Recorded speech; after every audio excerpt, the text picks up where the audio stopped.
বাড়ি লতিরাজ কচু এক চাষ পদ্ধতি কিভাবে জমি প্রস্তুত করবেন। আপনারা প্রথমে জমিতে পর্যাপ্ত পরিমাণে পানি দিয়ে নেবেন, অতঃপর পাওয়ার টিলার বা ট্রাক্টর দ্বারা প্রয়োজন অনুসারে 2 থেকে 3টা সুন্দরভাবে চাষ দিয়ে জমি কাদা করবেন। দেখতে পাচ্ছেন চাষ দেওয়া হচ্ছে। জমি চাষ দেওয়ার পর সুন্দরভাবে মই দিয়ে জমি সমান করে নেবেন। প্রিয় দর্শক, আমি নিজেই জমি সমান করার কাজ করছি, আপনারা দেখতে পাচ্ছেন। যদি উঁচু নিচু থাকে তাহলে উঁচু জায়গাকার মাটি আপনারা চেষ্টা করবেন নিচু জায়গায় তা দেওয়ার জন্য। আপনারা দেখতে পাচ্ছেন শতভাগ সফল বাড়ি লতিরাজ কচু এক চাষি কৃষক ফজর আলী পা দিয়ে জমি সমান করার চেষ্টা করছে। আপনারা চাইলে জমি সুন্দরভাবে সমান করে নেবেন। সার প্রয়োগ পদ্ধতি। জমি প্রস্তুতের সময় কোন কোন সার ওষুধ কী পরিমাণ প্রয়োগ করবেন।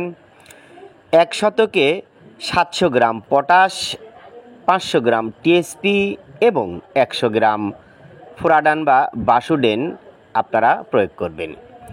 এই 3 প্রকার সার ও ওষুধ সুন্দরভাবে আপনারা মিশাবেন, যেন সমস্ত সার ও ওষুধ সুন্দরভাবে মিশে যায়। আপনারা দেখতে পাচ্ছেন আমি নিজেই তা মেশানোর চেষ্টা করছি।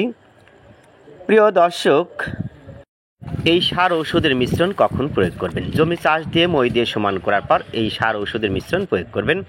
এতে সমস্ত জায়গায় সমপরিমাণ সার ঔষধের মিশ্রণ পড়বে। এতে অনেক সুবিধা রয়েছে।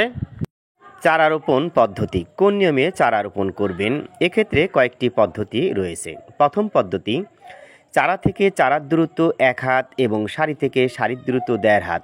এই হিসাবে 1 শতকে চারা রোপণ করতে হয় 130 পিস। দ্বিতীয় পদ্ধতি বা নিয়ম, চারা থেকে চারার দূরত্ব 1 ফিট এবং সারি থেকে সারির দূরত্ব 2 ফিট। এই নিয়মে 1 শতকে চারা রোপণ করতে হয় 150 পিস। প্রিয় দর্শক, আপনি যে কোনো পদ্ধতিতেই চারা রোপণ করেন না কেন, অবশ্যই আপনাকে সঠিক সময়ে সঠিক যত্ন নিয়ে বাড়ি লতিরাজ কচু একের চাষ পদ্ধতি এগিয়ে নিয়ে যেতে হবে।